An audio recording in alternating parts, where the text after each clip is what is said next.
Good morning, everyone, and welcome to Vintage Motocross Radio. I am your host, Joe Abadi, where today I'm broadcasting live from the Svengard Hotel in beautiful Carmel, California. Today's program is made possible thanks to our sponsors, Vintco, Keep the Ride Going, Amsoil, the first in synthetic oil since 1973, Preston Petty Products, the legend continues. Our new sponsors, Nightmare Racing, the world's finest reproduction Kawasaki plastic, and Full Circle Racing, your one-stop shop for spokes, rims, lacing, and truing. Some of the photos you'll be seeing today, if you're watching the slideshow, are courtesy of Scott Heidbrink, Greg Greenwood, Harold Zenner, and Mark Keel. My guest this morning began her racing career with cars in 1957, and in the same year she bought her first motorcycle. By 1960, she was racing both cars and motorcycles, and shortly thereafter became an avid desert and motocross racer. She's competed in such events as the Baja 500, the Mexican 1000, and numerous professional, motorcycle, and sports car events. She's an inductee into the Trailblazers Hall of Fame as well as the AMA Hall of Fame, and was a pioneer in cutting the trail for every female motorcycle racer today. Stock car racing had Janet Guthrie, drag racing had Shirley Muldowney, and we in the off-road motorcycle world, well, it's my honor this morning to have as my guest the legendary Mary McGee. Mary, are you with me? Hi, Joe. I am here. Thank you for having me. I really appreciate it. It's wonderful to have you here, Mary, and you know, the introduction was extremely brief compared to your amazing career and all the research that I had done through it. I'd realized all you accomplished, and it truly is an honor to have you with me here this morning. Thank you. Mary, you know, I recall meeting you one of the first couple of times. It was at a party or something happening, and in that conversation, you told me that it was you who taught James Dean how to ride a motorcycle. What movie was that for? When did that take place? I was selling motorcycles for Paul Collins at Continental Imports. Okay. And he came by to get a motorcycle to see Paul. Paul was involved with movies and stuff, and didn't know how to ride a motorcycle. And Paul had told him I'd teach him. So he came down to Redondo Beach, and we went to a nearby riding area that we used. And I got him on a motorcycle and taught him a little bit. And the rest I don't remember. Oh, okay. Well, I mean, I guess he had some experience with shifting and clutches due to his love of cars. So I imagine Yes. he caught on fairly well. Yes, it was all pretty easy.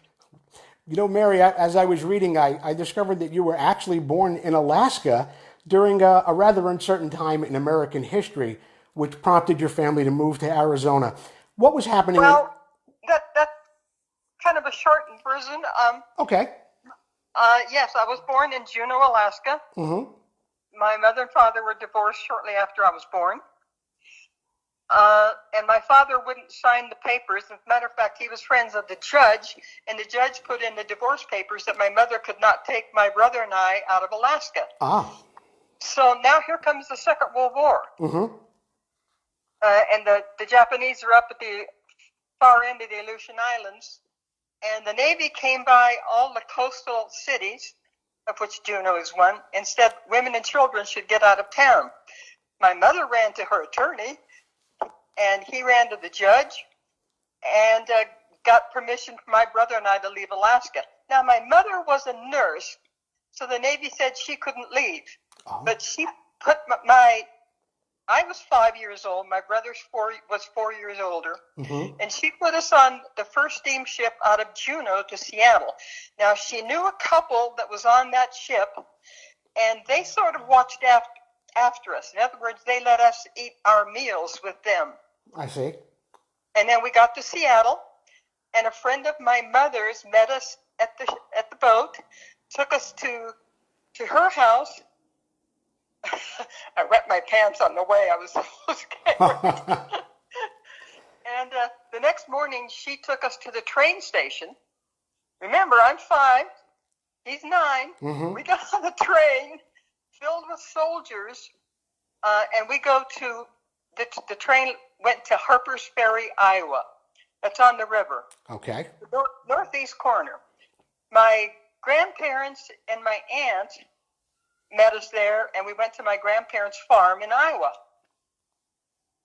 And when the Navy said it was okay for my mother to leave, then finally she came to Iowa, and she, my brother and I, my aunt, a cousin, were going to go to Arizona to go because we had my mother had a sister living in Phoenix.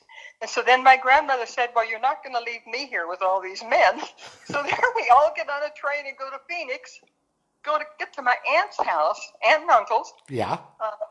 My uncle had been a chemistry teacher at St. Olaf, but there's only one school, Arizona State College, and they didn't need a chemistry teacher.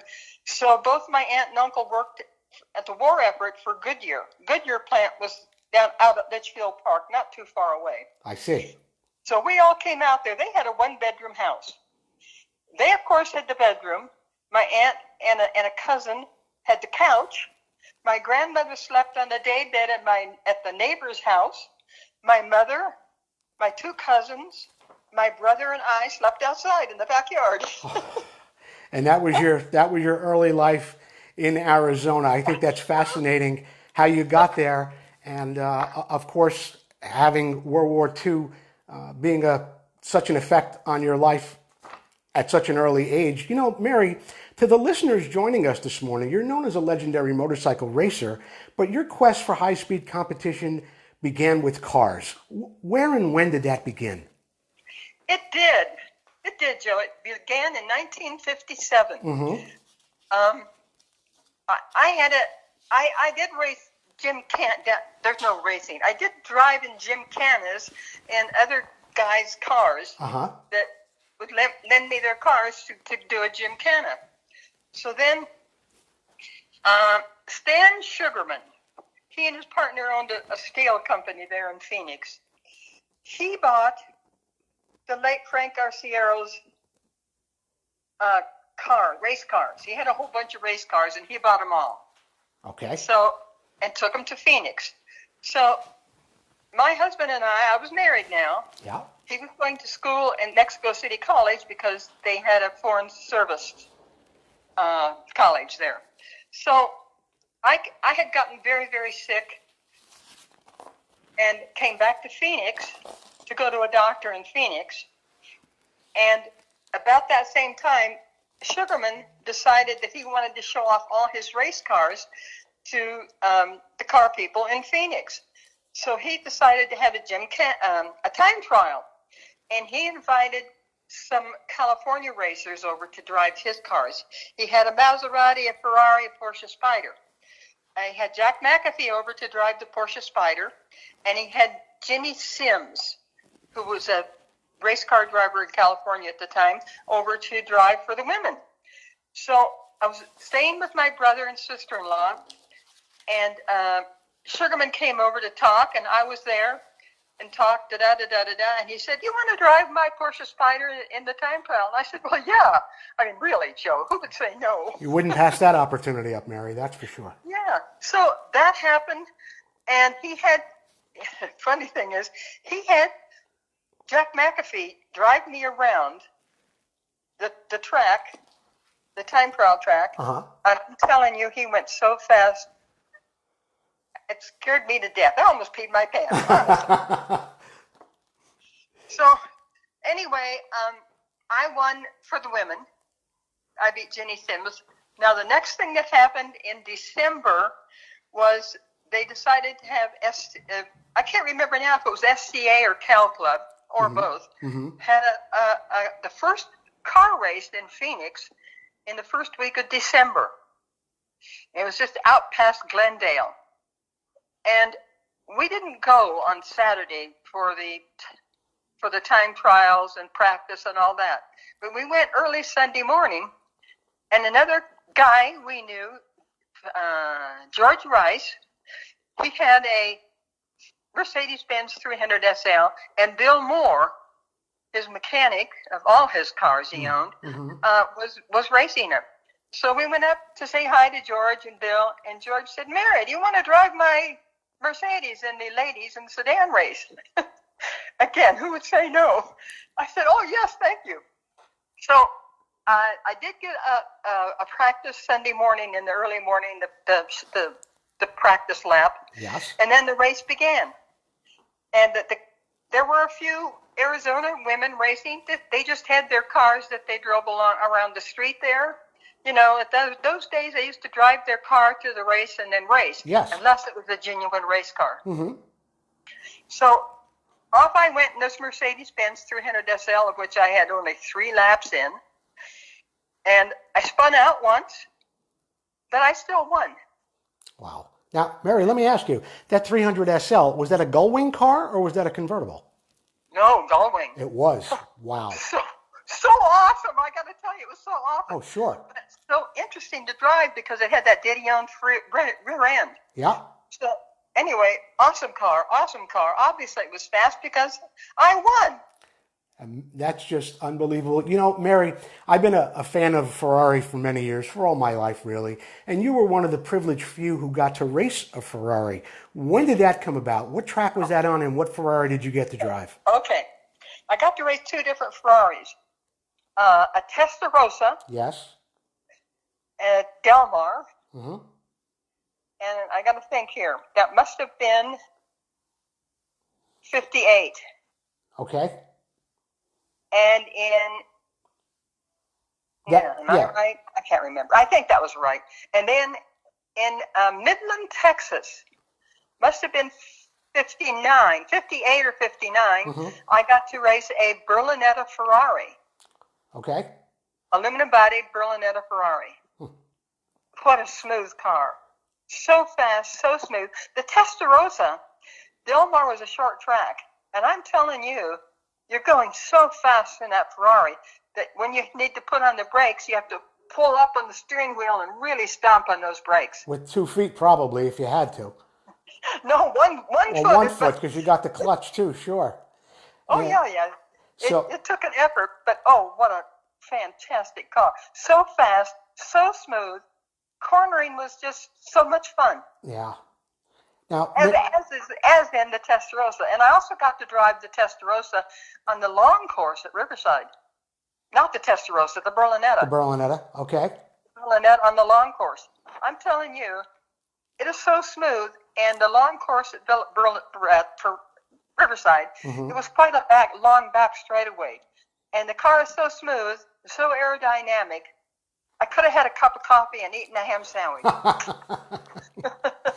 You know, Mary, while you were racing those cars in 57, you purchased a Triumph motorcycle, and it wasn't your intention to race. What was that bike primarily? That was 58. Oh, in 58 you got the Triumph motorcycle. 58, it was a 200cc Triumph. Okay. Tiger Cub, I guess. Mm-hmm. And the kid down the street was moving and going to college, and his parents said he couldn't keep that old piece of crap in the garage. He had to sell it. So he just lived down the street, and it was so cheap, even we could afford it. Thanks to Lucas Electric, it didn't always run. I didn't get that much time riding it. Yeah. And it's summertime in Phoenix, and I'm almost embarrassed now to tell you, I rode it the few miles I got on it. I rode it in shorts and sandals. Isn't that awful? So anyway, now, the kid up on Indian School Road, I shouldn't say kid, the young man had a motorcycle shop, and he used to take his truck and a trailer over to California every 3 months to buy motorcycles mm-hmm. to bring back to Phoenix to sell to people. And while there, somehow he got connected with Honda, and they made him a Honda dealer. So when he got back from a trip, he called me up and he said, I've got a bike for you. He said, I'll take the Triumph, I'll sell it, I'll give you half the money, mm-hmm. and you can buy this bike. And what it was the C110 Honda with the tank across. Looks like a motorcycle. Sure. In miniature. I'm telling you, I loved that little bike. I rode it to work, to school, to friends, shopping, because my husband had gone to California to look for work and get an apartment. Why? because at a car race in 59, Vasek Polak, let's see, which car was I racing in? It was a Jaguar XK120. Okay. And Vasek Polak was there, met him, and he watched the races, and he asked me to race his Porsche Spyders. So we talked all about it, and we said, okay, we'll move to California. And Don went over to find a job in an apartment. And 6 months later, he came over and got me. I think it was 6 months. I was the parts manager at Flint British Motors. And I want to tell you, when I left, they had to hire 2 guys and a part-time guy to take my place. Now, Mary, was it Vasek Polak who suggested you actually try racing motorcycles? Yes. This was at Santa Barbara. My husband and Vasek, oh, let me tell you about Vasek. Okay. What a guy. He was an escapee from the Russian army invading Czechoslovakia. Okay. And he got to Germany after many tries and being wounded several times. And he worked for Radio Free Europe, and he worked for Volkswagen. But anyway, he went to work for Hoffman, the Porsche VW distributor in New York.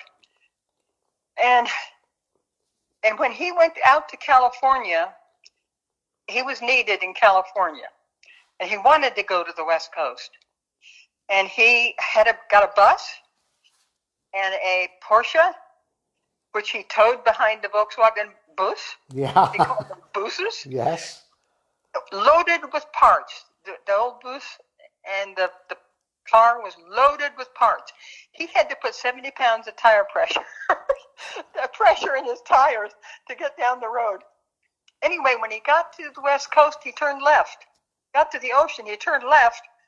When he got to Manhattan Beach, at this particular corner, he looked and he saw the Pacific Ocean, and he stopped.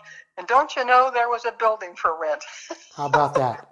And that Vasek Polak Motors. Anyway, he was a 250cc motorcycle road racing champion in Czechoslovakia pre-WW2. Yes.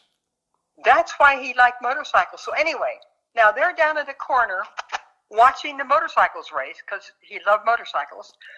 And he turned to my husband and he said, Mary, she should road race the motorcycles to make even more smooth in the car. So they come back to the pits and told me their great plan. I laughed, said they were crazy. It was a lot of fun to think about. Don, my husband, worked for Honda Motor Company at the time. It wasn't yet American Honda. Worked for Honda Motor Company. And he turned and said, I could get you a motorcycle. I said, I'm not going to race motorcycles. They said it might be fun. I can get you the motorcycle. Vasek was nodding his head. Yeah, be fun, Mary. Well, so I said, okay, I'll call Wes Cooley. Now, at that time, AFM, American Federation of Motorcycles, they ran the road racing, and Sports Car Club of America and Cal Club, the races were run together, bikes and cars on the same weekend, in many of the racetracks, like Riverside and Santa Barbara. Sure. So I called Wes and told him what I'd like to try to do. He hesitated for a while before he said anything. Well, what is it you wanted to do, Mary? Oh, I wanted to road race. I said I wanted to road race bikes. Oh, okay. So this wasn't this. Laugh. The phone just went dead for a while. And then he said, well, Mary, I'm going to call you back in about an hour. I got to talk to some of the guys. So he called like Don Vesco and Buddy Perriott and John McLaughlin and all those guys. So about an hour and a half, he called me back and he said, well, this is what we've decided, that you can come out to Willow Springs with us and we will watch you. You can ride with us. There'll be about 9 or 10 guys, and we will ride with you and then give you our answer. And you have to have full set of leathers. So Well, I just said, okay. I didn't see that as a big problem, right? Well, it was kind of a little bit of a problem. So I went to Webco to order leathers, and they wouldn't measure me. They got too embarrassed to measure me. So they sent me up to Cal Leathers in Ventura. And, of course, he measured me up and had the leathers ready in 3 or 4 days. And Mary, you were what, about 5'11"? At that time, I was 6 foot. Wow. That's a lot of leather. I was just a tall, skinny clay thing. Yeah. Oh, goodness. So Don got the bike. I didn't see it until he got it and brought it out to Willow Springs. I'd never ridden it. You know, my time on a bike was my wonderful little C110 Honda, and maybe 5 miles on that Triumph. So got on the bike, got the leathers, had the helmet. I think I must have worn, I had to get shoes that were adequate. So got on the bike and just took off riding, and they just sort of joined in. We all just going around old Willow Springs. And that's before it was resurfaced, mind you. Okay. So we're going around and around, and then pull into the pits, have something to eat, have something to drink, because they would stop it every once in a while, pull in, and I think they were all talking amongst themselves. And went out, 3 or 4 times, just, riding around with those guys. And about 4 o'clock, we're sitting in the pits, and Wes Cooley comes down, and we meet him, and I say, well, so is there like a race or something? He said, no, we're done. You can race the next race with us. So is now, you were the first woman in the USA to have an FIM license. So was that really your test to get that license with Wes Cooley Sr.? No. I had to have that license to race when Mike Hillwood and Patty Driver came over to race at Willow, by the way. Okay. It was a big time deal. I had to have an FIM license, and that was not hard to get. And USAC, of all things, was kind of a sponsor of that race, and they helped get the FIM license for me. I see. Now, I don't know how all that works, but it works magically. But it all worked out. Now, Mary, I want to ask you something. It's a little on the personal side, but I'm sure you'll be able to tell us a bit more about this. Do you recall any instances where maybe you felt you were untreated fairly, or unfairly rather, as a female racer, predominantly in a male sport? There were always a lot of whisperings and things like that behind my back. Sometimes I heard them, and sometimes people just turned away when I walked by. I didn't pay any attention to it because I figured it was their problem. However, one time, Vashek Polak, my wonderful Vashek Polak, he decided he wanted his car to run at a race, an SCCA race, in Reno, Nevada. Okay. So the German mechanic he had at the time was Helmut. I can't remember Helmut's last name, but he was a wonderful guy, great mechanic.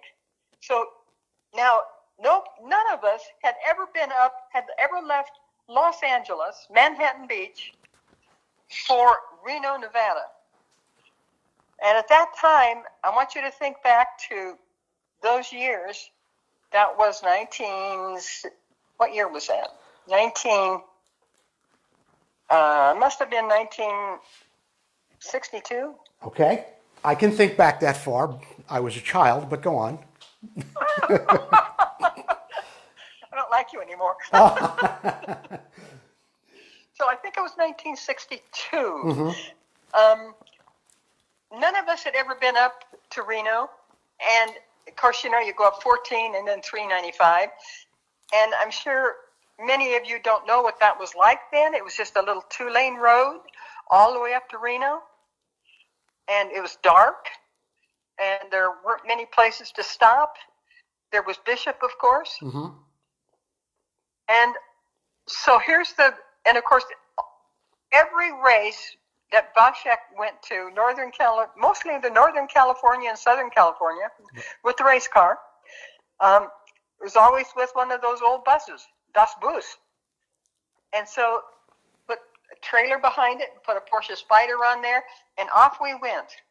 Well, we did make it up the grade to Mammoth Mountain, slowly. Mm-hmm. Now, you get up there, and then you get to Lee Vining finally. And after Lee Vining, what happens? You go up the grade Conway to Conway Summit, straight up. Well, Das Bus gave out, and we had Helmut was driving at the time. He pulled over to the side, right up against the mountain. It was just to remember, it's all 2-lane roads then, all the way. Yes. And stopped, and he got out, and he looked in the engine compartment just to make sure it didn't blow up. Mm-hmm. There was no oil anywhere. So it just couldn't go anymore. So there we sat, and it was wicked cold. So put on our coats, sat in the car, and froze, couldn't turn on the engine, of course, and waited. And honest to God, pretty soon, not too many cars went by. Not too many people were driving that road, certainly at night. A car came by, just went on by. I'm sure if a trucker had come by, they would have stopped. But anyway, here comes it was an El Camino with 2 motorcycles in the back. I saw it go by, mm-hmm. And my heart just fell. But pretty soon, honest to Pete, here comes backup lights. There's 2 guys in their road racing bikes. One of them said, "Isn't that Mary McGee?" They backed up. They took the car. They said, "Okay, we'll just leave it up at the racetrack. And anything we can help you with?" No, Helmut thought after the engine cooled off, it would be okay. Well, we did finally make it up to Reno in the morning in time for sign up. So Helmut went off to find the race car. I went to sign up, and I had my 2 licenses, AFM and SCCA. Yes. Handed over my 2 licenses. The guy looked at me and said, "Oh, you can't race." I said, "I beg your pardon?" "Yes, I can." And he said, "No, you can't race." I was pretty dumbfounded. I almost didn't know what to say. I finally came out with, "Well, why?" And he said, "Because you're a woman." I said, "No, I've been racing SCCA and AFM now for 2-3 years. Mm-hmm. And he said, "Well, no woman has ever raced here before." Now, Helmut comes up behind me, and I'm saying to the guy, "But this is Vasek Polak race car. He sent his race car here to race. Mm-hmm. It's got to race." And Helmut says, "Yeah, car must race." So the guy finally said, "I'll be back." He went and grabbed a couple of guys, and they went outside the little tent thing that they were under. And I don't know, 3 or 4 minutes later, he came back and he said, "Okay, you can race this one time."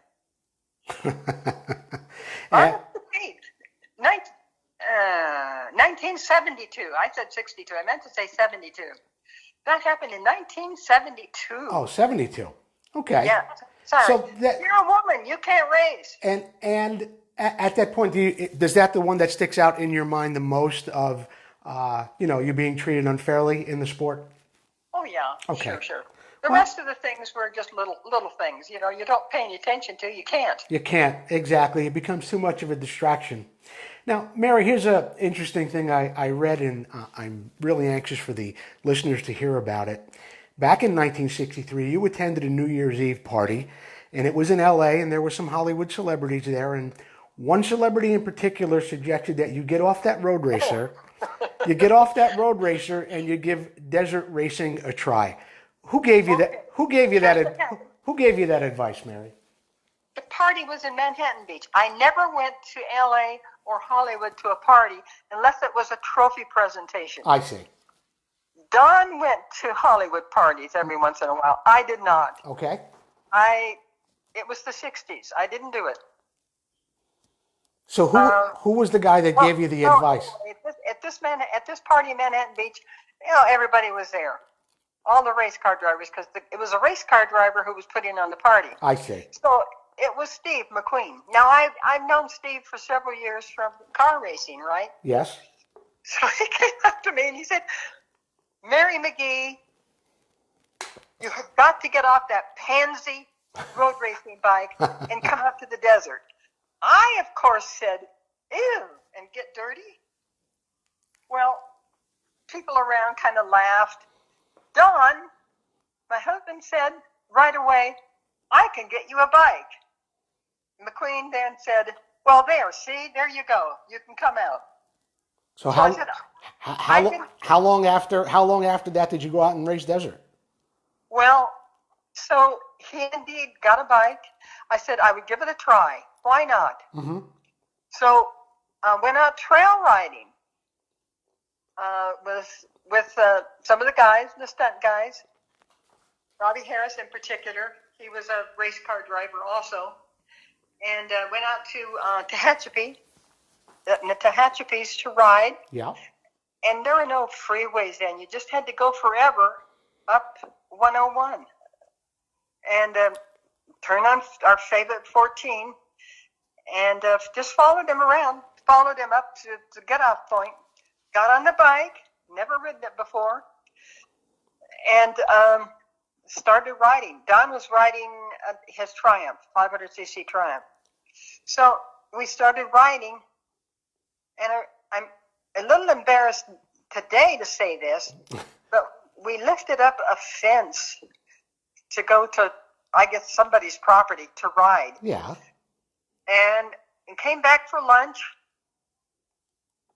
and something to drink, a lot of water, Pepsi Cola. Mm-hmm. And then went out again in the afternoon. Well, I was very tired and very sore, but I had so much fun. And you know what? I was finally tired out. Because in road racing, it's mostly mental. Yes. I mean, it's a lot of physical, but it's mostly mental. You don't get that dirt bike tiredness. Yeah. Mary, I was worn out, Joe. What kind of bike were you on at that point? A CZ or a Husky? No. That was a Honda again, a CL. Oh, on the Honda. Okay. Because he worked for American Honda then. Mm-hmm. So it was CL72, 250. And I loved it. So we kept going out with those guys in Tehachapi just to trail ride, and I thought it was great fun. Got out there every 2 or 3 weeks for a couple of, almost 2 months. So then I got a call from Bobby Harris one day. He said, Mary, you're going to be our fourth for an enduro. I said, what? He said, yes, it's an enduro. It starts at Jawbone Canyon, and you're going to be our fourth. I said, Bobby, I can't do that. I haven't been riding long enough. He said, oh, no, you're good. You can do it. I know, because we've been watching you. Okay. You can do it. I said, are you sure? He said, oh, yeah, this is the easiest one of the year. Such a liar. So met them at Jawbone Canyon. I was indeed one of the four. Took off, and honest to God, it goes up and up and up and up, and all of a sudden, I'm going along this ridgeback, but high, the top of the Tehachapis, and then everybody disappears left. I stop, look, and they've all gone down this huge hill. You can't even see the bottom. It's the famous Jawbone Canyon hill. Ah. I was stopped, and here comes Dave Eakins, and he said, Mary, did we forget to teach you how to go downhill? I said, yes. He said, okay, this is easy. Here's what you do. Put it in third gear and go. My mouth fell open. I was flabbergasted, and he took off. And I thought, well, I can't stay up here. So I did. I got it into third gear, and I went down to the bottom. I did fall 2 or 3 times, but I got down to the bottom, got around, got back to the pit area, had something to drink and a bite to eat, and I thought, oh, good, I don't have to go out again after all this. But guess what? I did. Sure. So this time, it goes up, up, up, up, and turns left. So going and into the snow. Wow. You're way up there. Yeah. So going along, and the course turns right, but there's a big boulder there standing right beside his motorcycle, in front of this big boulder, is Bobby Harris. And he's waiting for me because I'm on this standard CL72 Honda, and he knows there's a toolbox attached. And he says to me, Mary, yeah. if I can't get the bike running, I'll tow you. I said, there'll be no towing. I'm just having a hard enough time with all this riding. He said, no, it'll be fun. Okay, you can tow me. No, Bobby, there'll be no towing. Fix your bike. So he actually got it fixed. He got it running, and then we took off and da-da-da-da-da-da. Finally got down to the Jawbone Canyon, little cafe there. It's now pretty famous, but at the time, it wasn't that famous except to motorcycle riders. Sure. And honest to God, guess what? Guess what they said? What's that? Oh, that was the toughest one of the year. I could have shot them all. You know, Mary, your life has been amazing, and you've met some celebrities, you've raced motorcycles, you've raced cars, but your life hasn't been without tragedy as well. In 1964, you lost a brother in a race car accident, and you also had a bad wreck someplace in New York. Tell us more about your brother and what happened to him that day. My brother, a wonderful guy, 4 years older than me, he was brilliant. He really was brilliant. He was vice president of the new emerging cable system in Phoenix, Arizona. When he was younger, he used to read encyclopedias for fun. I mean, the guy was brilliant. He got all the brains in the family. You got all the looks. Well, I wouldn't go that far. But he was very tall. He was 6'4". So anyway, he was racing a Huffaker Genie with a Ford motor. Motor was sponsored by Ford. And it was at, all of a sudden, my memory's gone. Out of Sacramento. What's the racetrack there? Sonoma. I can't think of it right now. I can't think of it right now either. I can't either. Go ahead. Anyway, flat. It was all flat. And so on Saturday, I just went up to be with him. He called me and said, I'm going to be racing Vacaville. Okay. Vacaville. Why don't you guys come up and watch? He'd never said that before, to come watch him race. So I said, we're going to go. So we went up there, and he practiced. It was a good practice on Saturday. Car was running good. Now let me preface this a little bit with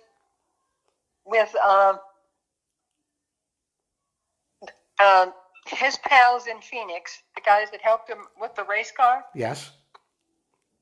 They didn't like that Huffaker had sent this race car to Phoenix, and they didn't X the where the driver sits area. It wasn't strong enough, they said. So they X'd it. You know, they put strengthening bars in an X. Yes. And then they also did not like the Heim joints because they were so tiny. They called Huffaker, and he said, no, these are perfect. They're strong. And they didn't have any more time to try to find some different Heim joints and to put them in and to redo the alignment and all that stuff. So off they went to Vacaville. And Sunday morning at practice, on the straightaway, the front straightaway, one of those Heim joints broke, and he was flat out. And there were no pit retaining walls at the time. And so unfortunately, the car ran into some people that were there, and one person was killed. And I'm sorry to say, my brother was decapitated. Oh, heavens. And you were there. Was anyone else in your family there? Just my husband. Oh, such a No, sad story. my mother didn't go to the races. Yeah. And I had two cousins, an aunt and uncle, but two aunts and uncles. but they weren't interested in racing. So that now one of the guys, one of the helpers, his friends that helped him with his race cars in Phoenix, owns the Chrysler Dodge dealership, and he had an airplane, and that, which is how they got up there. He and Chalmers Hall, and so he flew me back to the airport in Torrance, and I called a friend in Manhattan Beach. They came and picked me up. I went to our house in Hermosa, got some clothes, and they flew me back down to Phoenix, and then had the funeral and all that. Oh. What was your other question? Well, Mary, you went. Oh, my accident! That's had, the worst accident I've ever had. Yeah, all the racing and motorcycles and cars, and you had a really bad wreck on the street. Was it in New York? It was on the Henry Hudson Parkway. I'm familiar with it. Are you? Okay. I sure am. Well, we were staying. Don had to go east. Again, he worked for American Honda. Mm-hmm. And while we were on this trip, he was driving El Camino, and I had that CL72 in the back. Because we'd stopped off in someplace in Michigan, and I rode some sort of, I thought it was going to be an Enduro, but it was some sort of a thing. I don't know what it was, but I rode it. And then onward to New York City. And he had to stop off. He was stopping off to see some of the Honda dealers, and was because Honda wanted to know what they were like. Well, some of them were gas stations that had a bike, and it went like that. Just very few were with an actual motorcycle dealer. So then, and that's really what he was sent to find out, and that was soon changed, by the way. So then we got into New York City, and he had to fly back to L.A. for a big dealer meeting for Honda, and I was staying with Joe. That last name escapes me, but his girlfriend Pookie Baker, okay, who lives in San Francisco, and they had a lovely apartment. As a matter of fact, David E. Davis Jr. lived across the street, kitty corner. You know, he used to be publisher of Car and Driver. Yes. And Truman Capote lived down the street, three houses. That's the neighborhood they lived in. And so stayed there. But Joe was up at Lime Rock. So Pookie said, Joe's up at Lime Rock. He wants you to come up to Lime Rock. The races are there. He wants you to meet some people. So she gave me the directions and left and didn't get lost. Got on the Henry Hudson Parkway, was following instructions and the speed limit. And 2 or 3, and you know that those lovely S curves? Yes. Okay. So a guy who's actually he was on welfare guy, had a big car, great big thing with big fins, heavy. 2 or 3 S's back, he got out of control. So now I'm coming up, and it turned out to be almost a head-on when he jumped through the bushes. At that time, there was no... Yes, there was no divider. You only had hedges between the north and southbound lanes, yeah. Just little hedges. Yes. So it was practically a head-on. Now, the motorcycle was in the back. It broke loose. Put my chest into the center of the steering wheel. I held on to the steering wheel, as all good race car drivers do. How badly were you injured, Mary? My right wrist went through the speedometer glass, and my left wrist was broken.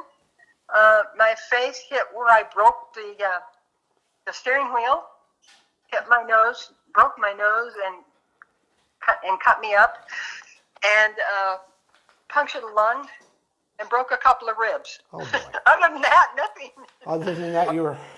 Oh wow! So now, interestingly enough, a guy stopped a New Yorker stopped. Yeah, New Yorkers stop. We're not all, we're not all like everybody thinks we are from California. People stop. They help each other. It was the law then. You weren't supposed to stop. Yeah. Do you remember that? Well, You probably don't remember that. You were too young. well, go on, Mary. Okay, but he stopped, and he was a doctor at Presbyterian Hospital. Okay. And he kept saying, now, when this happened, I opened the driver's door. I grabbed my billfold, being a very practical woman that I am. Sure. I grabbed my billfold, opened the door, and slid out onto the hedges. So here's this guy that comes along, and he said, I'm a doctor at Presbyterian. Oh, this is what it was. I can't help you, but I'm going to help you. That's what your law was. You can't help. So then a guy from the other, coming the other way, pulled over, and he stopped, and they took me across the other oncoming traffic and leaned me against a tree on some grass. Mm-hmm. And called the ambulance. And the doctor from Presbyterian Hospital said, I sure hope they call Jewish Hospital, not Presbyterian Hospital, because their ER is better. Oh. How long were you in the hospital for, Mary? 2.5 weeks. And after that, you were able to go where? Where'd you go after that? Okay. Well, I couldn't fly because of the lungs. Mm-hmm. I got to tell you an interesting. I think it's interesting because it happened to me. When I finally got out of the hospital, and I broke my wrist all the way around. So of course I had a cast on, but the doctor had cut it down to almost to a 3/4 cast that would no longer went above my elbow. Okay. And he said he did that because otherwise it's bad for your muscles. So I had to visit the doctor, and before we left, and I think it was 3 weeks, I had going in to see that wonderful little doctor. My nose was broken, as I told you, and some bones were sticking out. So he said to me, now I'm in agony lying on the hospital bed, and he came up and he said to me, now you can wait 2 years or so for plastic surgery, or I can straighten your nose now, but it's going to hurt a little. And I thought, 2.5 years or now, well, let's do it now. What's the big deal? Well, it did hurt, but the nose was straight. It's the nose I have today. Sure. There never was any plastic surgery. But, and the occipital ridge was broken. And he told me so pieces of bone were just floating down my cheek. And he said to me, now they do surgery, but he said to me, these are all going to float back. These are going to float back and attach to the bone, the occipital ridge bone. And eventually they did do that. Very strange stuff here, right? It is, Mary. So go on. then, when I finally got out of the hospital, now it's about 3 weeks, and Don is back from California. He already made 2 trips back to California, and he's there. And we went to where the car was. That was like a 4 or 5 story wrecking yard, I guess. So we went there, told them who I was, and could I see the car, and maybe I could try to see if I could get something out from under the seat. Now, the detective who came to visit me in the hospital to talk about this car wreck and so forth, he sent his 9-year-old daughter, he took his 9-year-old daughter to the wreck and still in front of the police station and tried to get her through the window and to look under the seat I had binoculars and things like that. Sure. She couldn't get in between the seat and the dashboard. Oh. That's how he went. How did you get out? How did you get out? And I said, I don't know. I just opened the door and slid out. So I don't know. I shouldn't have been able to get out. And you did. Hey, Mary, it was a fascinating story, and thank God you're okay. Did those injuries affect your racing in time to come? No, I got back to racing pretty soon. My nose hurt for a long time, and the occipital ridge that bothered me a bit. And the doctor, when I went to see him at 3 weeks, he told me that the bones would float back up. He took the cast off my wrist. My wrist was broken all the way around. Oh. And he said, I'm doing this because if I don't, you'll never use that wrist again. And he said, it's going to hurt. It's going to hurt every day. And he said, but it's going to be all right because you're going to know it's going to be all right. I said, okay. It did hurt because you can't imagine, you reach for your cup of coffee. Oh. Yeah. So I tried always to just put my arm on the table and not move it, but you've seen me before, and I'm a hand waver, Yeah. arm waver. So anyway, and I couldn't fly because of the lungs. I see. So we drove when we finally left there. He had to go see a dealer up in Connecticut first, so we drove up to Connecticut. He saw a dealer. And then we drove down to Florida because his parents lived in Miami, in Naples. So we drove down to Florida. I could do driving as long as it wasn't more than about 6 hours at a time. And got down to Florida. And then when I could breathe easily again, got on an airplane and flew back to LA. So it all took a little time. I see that. It did, but fortunately, you were able to go on with your career. I got back. I just got back. Yeah. What's a little pain between friends? Yeah, exactly. Mary, during my research, I read that you actually entered a Porsche Spyder and a motorcycle during a race on the same day. Where was that? What track was that? That was a lot of races. That would have been Riverside, Santa Barbara, Reno. Oh, I didn't realize you had done it more than once. Oh, yeah, sure. Because anytime they had road racing bikes and cars, and I was racing a car, always had the bike, so you just run from one pit to the other and change clothes fast. How about that? Mary, as if the sports car circuit and the motorcycles and motocross and desert. In 1968, you and John Tamantis, you guys teamed up to race the Mexican 1000 in a truck. And there were no divisions back then for trucks. And your truck was a little bit of an underdog. Tell us about that. Okay. That would have been, I started Mexican 1000 in a Datsun 510. Yes. That was in 67. And that was Paul Collins set that up. Mm-hmm. And we only made it to the halfway point. Now, this does involve motorcycles. Made it just before the halfway point, and it barely made it up to El Arco. It was about 35 minutes struggle of getting it up to El Arco. So we got there. It's wicked cold. Every old tire in El Arco was on fire, burning for heat. Every piece of cardboard that little bitty store had was taken. People were already sitting or lying down on the cardboard because that ground was so cold. And I just moved around and around and around that fire. It smelled terrible, burning tires. Oh, yuck. And I got really tired. I was warm, but I got really tired. So I was looking around, and what did I see? Right over here to my right, 2 motorcycle riders in full leathers lying on cardboard, sound asleep. Okay.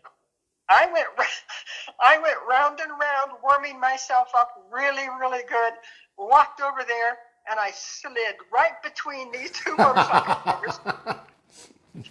They never knew I was there. The next morning, everybody was woken up, and it turned out to be Don Bohannon yelling, I slept with Mary McGee.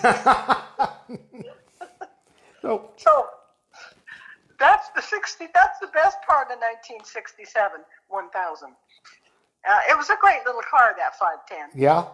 And I forgot what it wrote. And I think you guys did wind up fixing the car, and didn't you finish like in fourth place in your. No, that's another race. Oh, that was 68 was Datsun sent to Pete Brock cars this time. Yes, with Pete Brock, the Datsun guy. Pete Brock Racing. It was a 68 East African safari car. They sent East African safari cars over for the Baja. Okay. Well, the East African safari is not rough and tough and full of boulders like Baja. So the car, they all had a little trouble. The car I was in kept breaking, I don't know what it's called, some little piece in the front that you have to have for steering. Okay. Now, you could steer, but it was really hard. So they replaced it at the first checkpoint, and it broke again.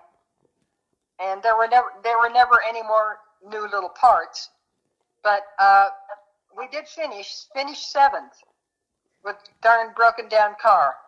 Now, the race you talked about, the 68 with Pete Brock Racing, was a little Datsun pickup truck. It had been entered the year before and raced, but it had rolled and didn't finish. So Pete Brock Racing, they fixed it all up, got all the dents out and whatever it needed to be done and painted. And I raced that, and Pete Brock got John Tamanis from Connecticut. Mm-hmm. John Tamanis was the head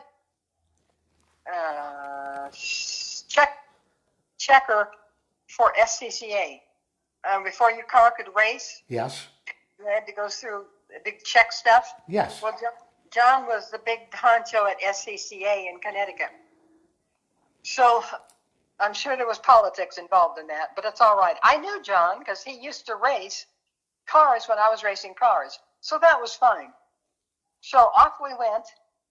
And what did happen was that this was the first car with McPherson shocks. Oh. Had McPherson shocks. So the left shock broke through the hood of the car. And the oil, there was no longer a windshield you could see through. It was just all oil. Mm-hmm. And of course, you can't use your windshield wipers. So I would stick my arm out with a rag and try to get a little clearance there in the window, and just enough to see. And so off we went. But you know what? That little truck finished fourth, but there was no mini truck class. We had to race with the big trucks, and we were still fourth. Yeah, and you were racing against V6s and V8s. I found that story fascinating that you and John in that little truck finished fourth in that race. Yes, and I tell you what, it's very uncomfortable. I was too tall for that little bench seat. I'm sure. Yes. Now, Mary, in 1975, you got a call from Rolf Tiblin, and he wanted you to race in the Baja 500. The interesting thing was he wanted you to race that bike alone, and you did for over 640 miles. How long was it? How long was it, Mary, from when you took off from the starting line before you saw your pit crew? Let me think. Well, I started with Husky with Rolf in 72. Yeah. But in 75 he did. He called me and said I was going to race it solo. I said, I can't do that, Rolf. He said, oh, yeah, Eddie, you can. All these damn Europeans. And I said, I don't think so. He said, yeah, Mary, you can do this. You do this. You're going to race it solo on the 250. It's going to be good. I said, okay, if you say so. So it was long. I don't know how long before the first checkpoint. Yeah. I just know it was long. I think it was either 11 or 17 hours. I'm not sure. Whoa, that is long. I mean, that was what I wanted to know. I didn't think it was that long, but as a racer who rode on road race courses or motocross courses and things like that, I know the checkpoint is a whole lot further away in a desert race than any pit stop you're going to make or anything you're going to see at a motocross. But I didn't know it was that far. Unbelievable. It was before I finished. Before I finished, I was 17th. That was it. I think it took me 11 hours, and I was 17th in the 250 class. Now I can tell you about a heat in I think it was 73 500. If you want to hear about it. Mary, I have nothing but time. I want to hear all your stories. Tell me about that. Come on. Okay. In 73, the 250 Husky again, the Husky. The first checkpoint was Rancho Santa Ynez. And at Rancho Santa Ynez, a fair, FAIR, was pitting us because Husky didn't have any pits until over at the halfway point at Gonzaga Bay. So fair pitted me at Rancho Santa Ynez. And they wanted me to get off and stop. Because of the heat, it was already 120 degrees. One desert rider had already stopped. And I said, I can't stop because the halfway rider's over there waiting for me. Mm-hmm. I don't know why I said that, but I did. God, it was hot. So, and I also had to carry a Clorox bottle of gas on I was wearing a barber jacket, and there's a belt. Yeah. So I put the belt through the Clorox bottle, gallon of Clorox bottle, full of gas. It's bouncing around on my hip. And it's so bloody hot. I cannot tell you how hot it is. It's so hot that I started counting after a while. Just because I needed my brain something to do. I could no longer go through my routine of on the pegs, yeah, butt off the seat, light hands, not gripping the bars. I started counting. So I was counting really to see if I could think about how many minutes I'd been gone and could I stop and get rid of this Clorox bottle. Eventually I did stop and I poured the gas in. It was a relief to get that Clorox bottle off my hip. And I wonder today, how come I have some odd aches and pains, Yeah. So, and down further in this god-awful heat, I had target fixation of all things. And I warned people about this, but I had it. There was this big boulder, and I said to myself, do not hit this boulder. Stay on the right. I didn't get far enough over to the right. My right foot hit it and bent my foot back through the peg, down behind the peg. Yeah. Well, it did break my foot. But so I'm going further, and now we get into Chapala Dry Lake. I'm just entering Chapala Dry Lake, and I see a hand waving and somebody yelling, help, help. Well, turns out it's Jack Chrisman. I don't know if you know him, Filtron Oil Filters. Sure, absolutely.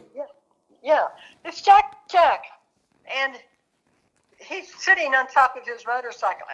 His motorcycle's on the ground, and he's sitting on a wheel. I of course, had to stop. I should have just gone on and let somebody else pick him up, but I can't do that. So I stopped, and I said, okay, I guess I can ride you double, I don't know, to the rancho at Lake Chapala. And he said, yes. Well, I did dump him once, because it's deep, it's a dry lake. I did dump him in May once, but got back on. Finally got him to the rancho, and got him off, leaned my bike against the fence, got him leaned against the fence. Mamacita comes out, and I said, could we have a couple of Pepsis? Yes. Somebody else, she comes back out with 2 Pepsis, and I said, he's going to stay here, and his name is Jack, and his pit crew will be by sometime tomorrow, probably, to pick him up. Because he won't have made it in. They'll be by tomorrow to pick him up. And of course, I had no money. I couldn't pay or anything in advance. And Mary, you had a broken foot? I had a broken foot, yes. So, so I just left him there, had my Pepsi. Oh, thank God, it felt so good. And then I found out while he was sitting there, I'm drinking my Pepsi, he's getting a flask out of his pocket. Nice. And I said, do you have Gatorade? He said, no, it's bourbon. I about died. Had I known he'd been drinking bourbon, Yeah. I never picked him up. Ever. Well. What a stupid thing to do. Anyway. Well, Mary, that's just your life. You're a good soul. And you picked the guy up and you did the right thing. I mean, if I had picked him up and he had bourbon, we'd have still been sitting there. Anyway. That's funny.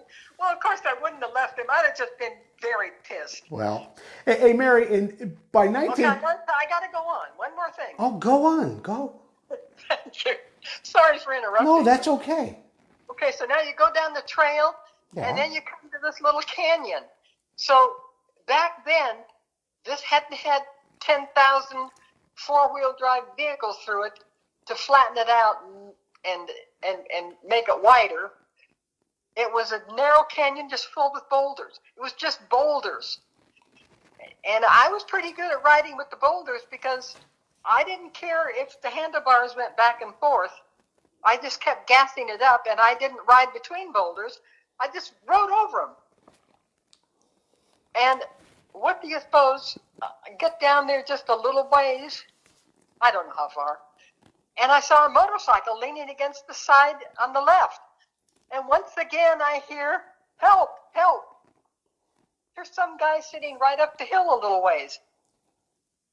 It's a Suzuki. He's from the Midwest someplace. First time he'd been out here. I don't remember his name. I don't know if I ever knew it. And he said, I'm so thirsty. Okay, well, in my flask, I looked at it. I carried ERG. In my flask, those whiskey flasks. Yes. It was half full of ERG still. And I looked at it and thought, oh my God. And I said, okay, here's what we're going to do. I'm going to give you half of this ERG. Yeah. And then you're going to get on your Suzuki with those great big lights. Because I just had that little bitty light that came on when you're revving the motorcycle. Mm-hmm. And then you're going to get on your bike and you're going to go and with those great big lights so we can see, because it's now dark, getting dark. And he said, well, I said, you're going to do it. Okay. So I watched him slug a little bit more than I told him he could have. And I said, okay, it's time to go now. I helped him up. He got down to his Suzuki, started it up. I got over to my bike, and he started going. But he was one of those that was trying to ride between the boulders. Oh. Oh, my God. And, 2-footing it. So I stopped him, and I said, look, this is what's going to happen. You're going to go down this canyon, and then you're going to see a fork. There's going to be a fork to the right and a fork to the left, and you go to the left. Okay, which way are you going to go? He said, I'm going to go to the left. I said, great. And then I left him. and I carried on, got down to Gonzaga, and hot. I guess it was they told me it got to 124 degrees there that day. All the water was gone. One guy of the Husky Pit crew, Bob Evans, saved me half of a hot orange soda. So now that, now I forget his name. Who owns Glen Helen? He raced cars. He was a doctor. It's on the tip of my tongue, but I can't think of it. I don't know, Mary, but... Oh, anyway, so one of the Husky guys went over and got him. He came over. They had to cut my boot off. He said, I'm sorry, got to cut your boot off. And, so painful. First, he didn't have any supplies or anything. And he said, I think I have an aspirin. I said, it's okay. and I cut my boot off. Oh, Lordy, did that hurt. I bet. So, however, one thing was I didn't have to drive back with the pit crew. I got to fly back with Mickey Quaid and Mitch Mays. They won that race, by the way. Yeah. So here's the only bad thing about that. The only bad thing, you broke your foot. What do you mean the only? Well, we got landed at the Ensenada Airport, and it's a ways from the airport over to the highway. Oh my God! So those guys, you know, they just watched me limping along. I had to limp. There was nothing else I could do. They took off, went over to the highway, and I'm limping along behind. And every once in a while, Mitch would say, "Are you okay?" I said, "Oh yeah, sure." What am I going to say? Nothing. What can you do? Oh, I'm going to sit down and you guys have to carry me. No, so we got to the highway finally, and Mickey Quaid, the beard and the dirt, we're still in all our leathers. We're filthy dirty, or our riding gear rather. Filthy dirty. And Mickey Quaid gets out to the highway and puts his thumb out. Well, everybody passed him by. Even Americans in trucks and cars towing motorcycles behind them. I mean, really, this happened. So pretty soon, Mickey said, "Oh, geez, Mickey." Mitch Mays said, "Mickey, you can't do anything right." He got up. He went over there. He put out his thumb. Same thing. He didn't look quite as like a bandito like Mickey Quaid did, but he still looked terrible. So nobody stopped. Nobody. So I said, "Okay, help me up." And I hobbled up. Mitch helped me hobbled up to the highway. I put out my thumb. First vehicle stopped. Well, sure. What? No, it's a bus. What? It's the bus that's going into Ensenada, the city bus. Well. And we're getting on, and I hobble up, and I said, "No dinero." I only knew 5 Spanish words, I'm sorry to say. Well. And he said, "Carrera, carrera." He was so excited. He knew we were with the race. So sat down, and as he's getting into town, he's supposed to go to the right to go down to the business district downtown.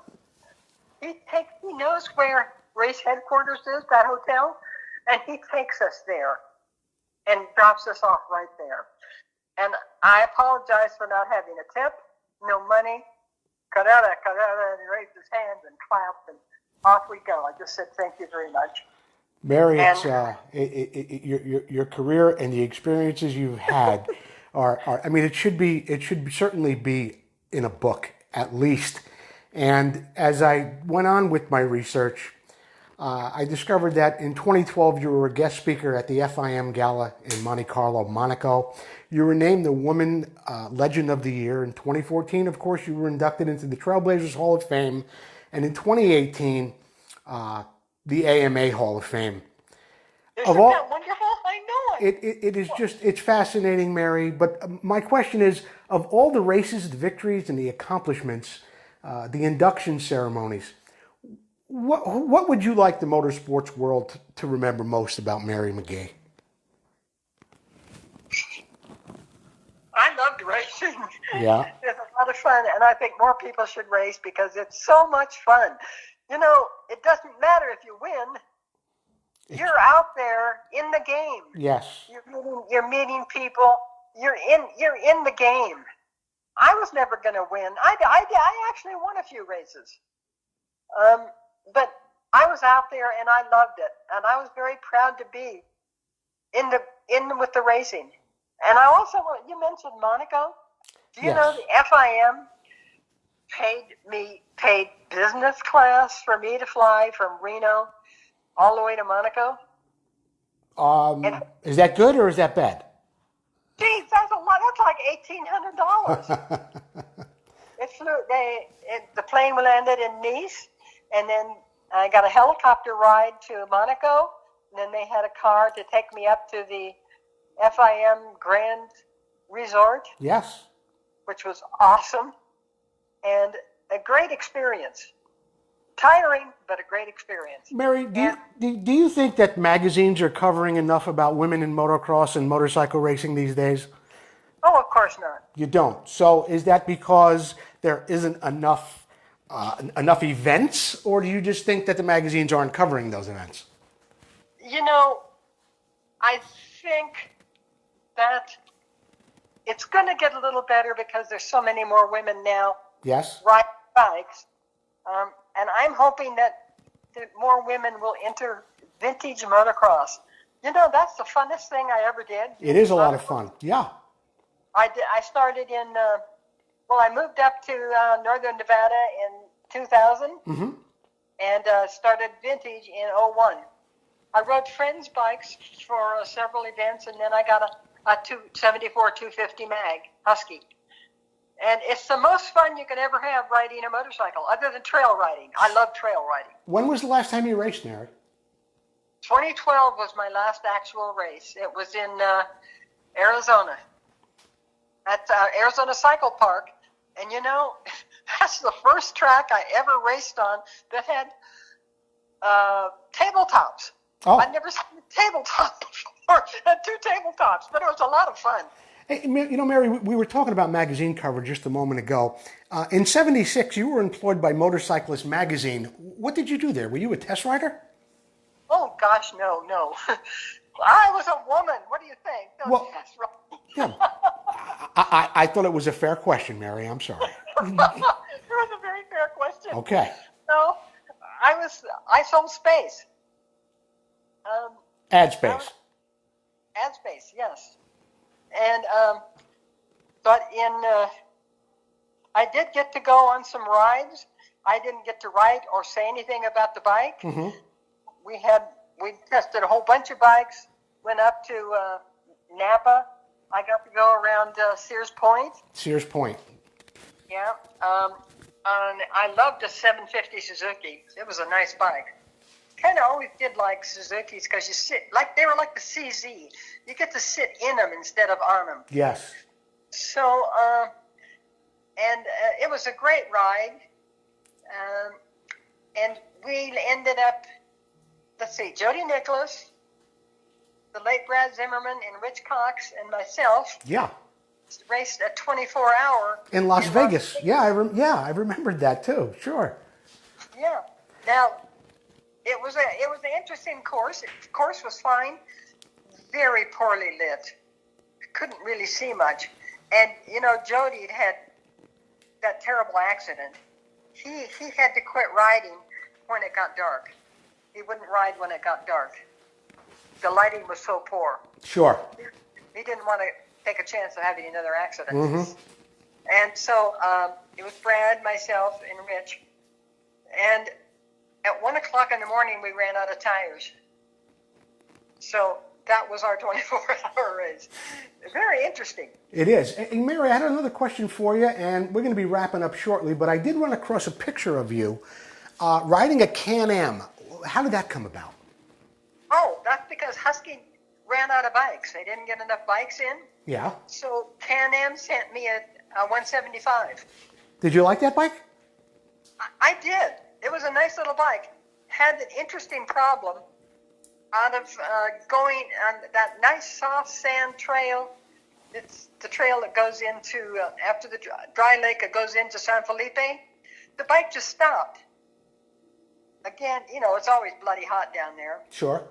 And all I know to do is check to see if the gas is coming through the oil, the filter. Mm-hmm. Is there gas coming? Yes. And it's so bright, and even if I took off my jacket, I couldn't see that I was having any spark. I just stood there for a minute, and I looked down the trail, and here comes 2 guys. So they come up, they'd seen me, and they come up and they push my bike down to where they're pitted with their wives and their off-road vehicle. They were there at this particular spot to see if Parnelli Jones would flip. Okay. And the one guy was a retired Harley Davidson mechanic. Oh. So he got my bike up, He had some sort of a stand there he made. Got my bike up, looked at it, and looked at it, and looked at it. And he checked, I got spark. It looked like I had gas flow to him. And, you know, he looked at everything. He just was looking at things, chain and tires and so forth. And he said, you know what? Oh, and his wife gave me I had half a sandwich and a Pepsi. Or maybe that was an orange and a Pepsi, I can't remember.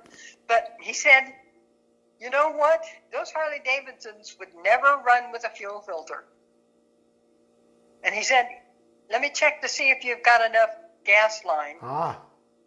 And can I take the fuel filter out? I said, sure. What did I know?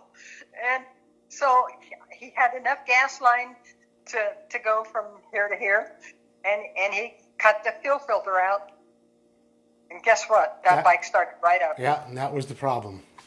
Yep. Well, so I got everything back on and took off and got up to the mountain range, which we used to call the Three Sisters. And again, now today it's like a freeway because, you know, people, they take their vacation RVs through there. So since that time to now, it's just a freeway. But it was just all boulders and rocks. And Can-Am had put on these huge, big, thick Bridgestones, I think. And they were puncture-proof. Mm-hmm. Could never puncture them. Well, it was a rear tire, but it did get punctured. So I rode it anyway. I'm not going to change a tire. I couldn't even get that off if I tried, or if I had the tools. Well, I rode it anyway, and I got down to the Husky pits. They were pitting me, and it was Klaus Nielsen and Bob Evans, and they got out the tools, got my bike up, gave me something to drink, and started taking that tire off. It took them forever to get that tire off because it was so thick, heavy. They got it off, got the tube out, put a new tube in, and they put a hole in it. Took that tube out, attached the tube that was in there in the beginning, got that back in, and it held air. And then I got down to where the halfway my next rider was. And now I can't think of his name. And my husband was there at that checkpoint. So everything was hunky-dory, and that bike finished. We actually finished, it was third or fourth in the 175 class. I see. Pretty good. The Mexicans were running the race that year, and they said, and it was a money race. They were paying money. And they said, no, not enough bikes finished in your class. We're going to put you in the 250 class. So my 175 Can-Am was seventh in the 250 class. Not bad, Mary. And I know it. You've had an amazing career, and I want to thank you for being my guest today. We could have gone on and on. There's so much more to know about Mary McGee. If you take some time and you go to Wikipedia, things like that, you'll read a whole lot more on this amazing lady, and a woman, of course, who I consider really the first lady of off-road motorcycling, Mary McGee. Joel, thank you so much for having me on your program. I listen to your program. I learn a lot about people. You know, I've known Mike Chamberlain for years and years. I never knew all that stuff about him. Oh, Mike Chamberlain, he'll be happy to tell you the story again if you want to hear it. Once it's enough, I'm going to tell him that. You tell him that, Mary. Mary McGee, thank you again for being my guest today, and I will speak to you soon. Thanks, Joe. Thanks, Mary. Bye. Bye-bye. My guest this morning has been Mary McGee. I want to thank our sponsors for today's program, Vinco, Keep the Ride Going, AMSOIL, the first in synthetic oil since 1973, Preston Petty Products, the legend continues, Nightmare Racing, the world's finest reproduction, Kawasaki Plastic, and our new sponsor, Full Circle Racing, your one-stop shop for spokes, rim lacing, and truing. This is Joe Abadi for Vintage Motocross Radio. I'm hoping to have the Jaroslav Falta interview ready for you for next Sunday. Don't forget, the week after that, we'll have Jim Holly, and we are having conversations with Donnie Hanson. We're going to have him on the show in the very near future. Thank you for listening today, and have a great week.